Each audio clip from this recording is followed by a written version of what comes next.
Hello and welcome to Off the Record with me, Bama Ravi. Born to rich, successful parents, blessed with good looks as well. So how difficult can life be for this young girl? Mamma Mia, let me tell you all about that, she says. Presenting to you, Varalakshmi Sarathkumar. My heart is glowing, no vacancy. You spice up my world like a green chili. Welcome to the show, Thank you. Varalakshmi. Actually, people call you Varu. Yeah, Varu is more well known, yeah. With a surname like Sarathkumar. Your mother, Chaya, very successful businesswoman. Yes.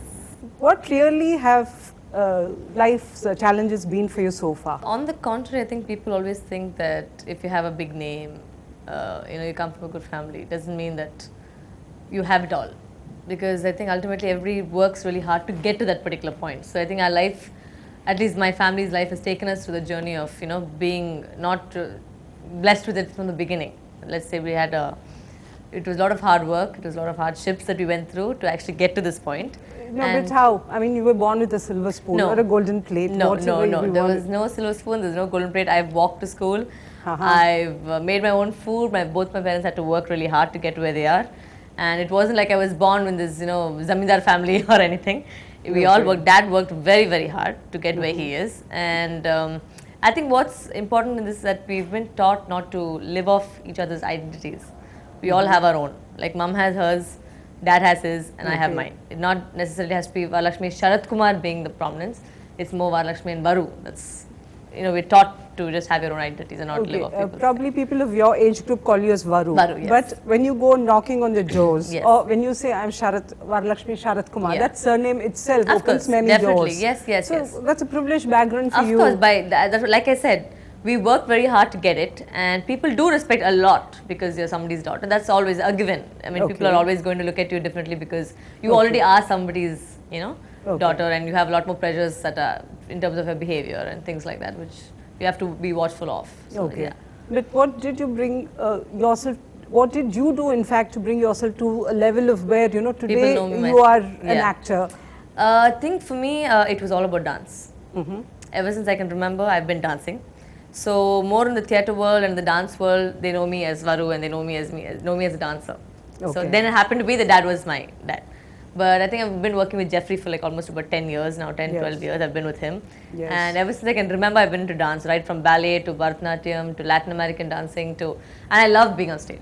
No, but how did you get into this kind of music? Because if you're born and brought up in Tamil Nadu or even in Karnataka, it's normally Bharatanatyam, like you said. No, what happened was that I entered ballet because mom was that way very worldly, knowledgeable kind of thing. So she pushed me into ballet when I was young because she kind of spotted that I was really good at dance because I choreographed my own song when I was 5 and I used to dance to it myself. So she kind of pushed me into ballet. I owed all to her in terms of my, what I've learned so far. So she used to take me to ballet classes regularly and on time every day, and I kind of got that into a habit. Then after Bharatanatyam, I moved to after ballet I moved to Bharatanatyam. Oh, that way. Yeah, I went there. I did my Bharatanatyam also, and then unfortunately my master died.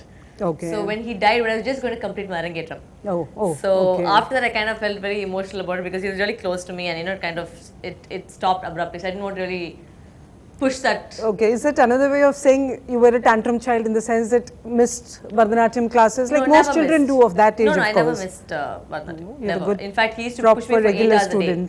And he told my mom that I don't think I've seen anybody work so hard because she works at 8 for 8 hours. He continuously said, no, you can do it, just do it. So I used to work that hard. But then when he died, he died a very tragic death. So then when he died, I kind of felt very emotional because I felt if he's not there, I don't know whether I could, go the next step to actually perform on stage and do Arangetram. That's when I moved to Western dancing with Jeffrey, because Jeffrey is known to the family since when I was just born. So that way it was very easy to know him. So I joined him, and that's how my dancing started and everything worked. But what about studies and all this? I never gave up on that either. So I'm a little bit of a geeky child. I used to have my fun, but when it comes to schooling, that's the only reason mom let me do what I like, my dancing, because she said, okay, you don't, at least you're not showing it to me in your grades, I don't have a problem. You do what you want as long as your grades don't drop. So you had to perform in your school, in your Yeah. classes, in your grades, Everywhere, etc., yeah. etc. I was like then an you could- all-round. I loved, like, for me, I'm somebody who can work under pressure. Okay. If there's nothing to do, I won't know what to do. It's just, Okay. I'm like that, so. Okay, but from ballet to being a heroine in Tamil cinema, how did that It's a journey very, I come think, about? gradual journey. First of all, I think I'll contribute to dad. Yeah, Because he's already in the obviously, industry. because- First thing is like if he's in the industry, the next minute the daughter has to come. That wasn't the case, but yeah, it was just that I did my dancing. I was very passionate about it. And I did work with mom for like about a year. I worked in an office. But somehow, I don't think sitting behind a desk kind Suited of... you. Yeah, it just didn't. Because I'm somebody who I think is very creative and I have to keep doing something and So to test that out, I went to Bombay. Okay. I enrolled myself in Anupam Kher's school for about Okay. 3.5 months because I like to be prepared to what I'm doing. Okay, so what I was the went first thing they made you do? What did you enact there first? Rajnikant too. Rajni's dialogues. Okay. No, because it just happened. We were doing a play. Okay. And we just had to do it, and it was fun. And then that's when Anupam sir called up dad and said, "This girl has got talent. You better not let it go. Let her act." Okay, so what were the lines that you No, said it was there? his usual. It was a Hindi play only. Okay. But I was playing the character of Rajni in the play.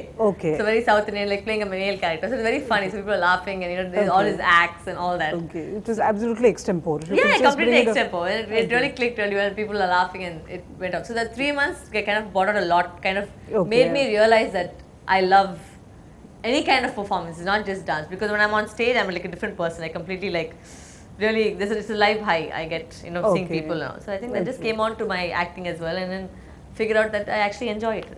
So it was much easier for you because you were always in this film background. Yeah, Your father yeah. was, Correct. during your school days, his career was on a Yes, he was. Yeah, correct. at a That's true. peak. Yes. So would you go visit him on shoots? And Yeah, all? yeah, I've grown up on the sets. Like, in fact, Okay. a lot of times I used to go to Ravi Kumar uncle's set.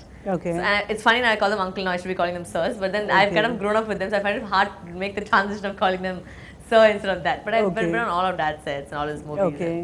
Yeah, it's good fun. I've kind of grown up with that. So But when did you really think that okay, let me put aside my education, let me put aside my dance and take to cinema? I never put aside my education.